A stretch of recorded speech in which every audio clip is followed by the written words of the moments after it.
ka-works! Welcome back to my channel or welcome to my channel if you are new. So today I just want to share my own favorite fried rice, my own version because ang dami niyang gulay. Hindi siya kagaya ng mga ginagawa ng iba na kunti lang ang gulay. So ito pa.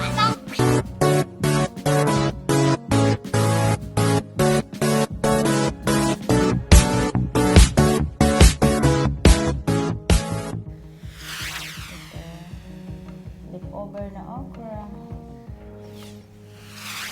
Ito pinaka-sekreto na recipe. Ayan. Parang ano sa unggoy. Sorry. Ito yung Chinese Sausage. Alugbati.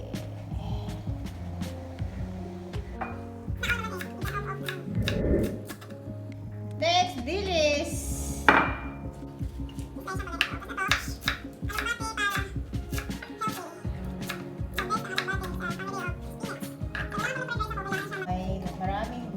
So at least may rice, may protein.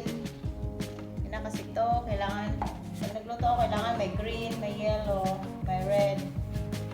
Para masaya sa tingnan. Ang buhay. Gusto ko masaya sa mata tingnan pag ako nagluto. Gusto ko laging colorful. Ewan ko kung bakit. Ewan ko ng boring. Napaboring ako pag wala akong makita ng colorful. So kailangan may green, may red, may yellow hanggat maaari. Ito siya, slice din siya na gano'n. Prito ko. Ito leftover na chicken wings. So kailangan ko rin siyang himay-himay na mag-eat. So kung ano lang yung mga leftover niya, pwede nyo gawin fried rice. Basta kasamahin nyo lang. Kasi lagyan nyo lagi ng gulay. Kasi kung walang gulay, walang buhay.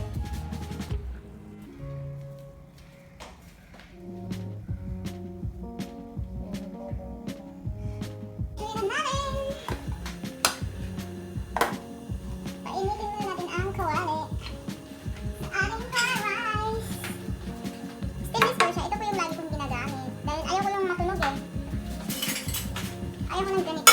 Ang ingay. So advice ko pag nagluto, ito lang kahoy. Kahit hindi siya hot, hindi siya non-stick. So painitin muna natin. So gagamitin natin olive oil for cooking. Konting olive oil. Ayan. Susunogin po natin. Dilis, unahin. Saka yung ating sausage, yung pinaka-pick na recipe. Wala kang bawang.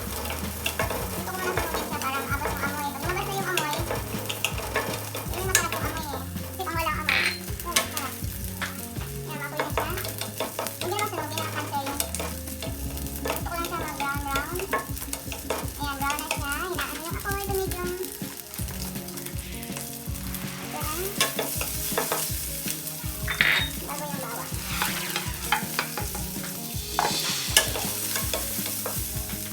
Nag-brown na siya, lalabas na yung amoy.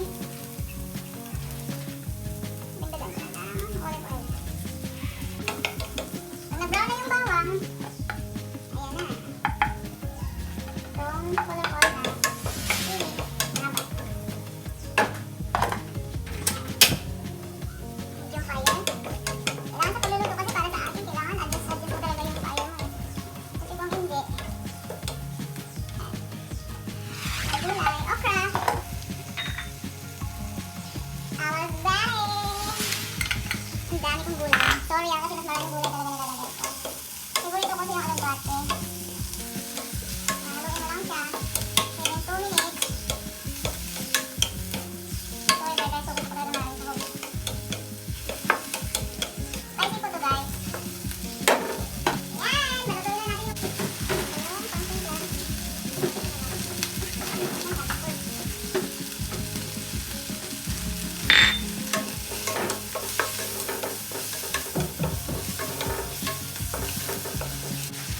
Fried rice. Tignan natin yung ating rice. Yan, ganda naman kulay.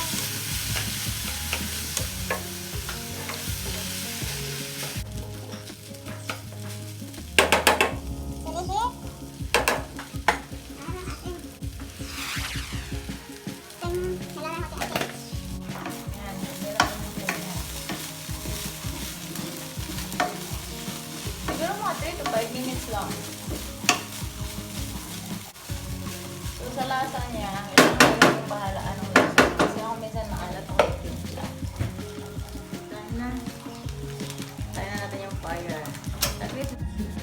Ayan na, kainan na. Yan, ang lasa, depende na yan sa inyo. Okay, guys. Ayan, nakita niyo yung fried rice, di ba? Look yummy siya, saka colorful. Kasi pag ako nagagawa ng mga niluluto, gusto ko attractive siya sa mata. Gusto ko isang tingin ko lang nakukuha na kita. Kaya ganun ako eh, sa isang tingin ko lang nakukuha. Sarap!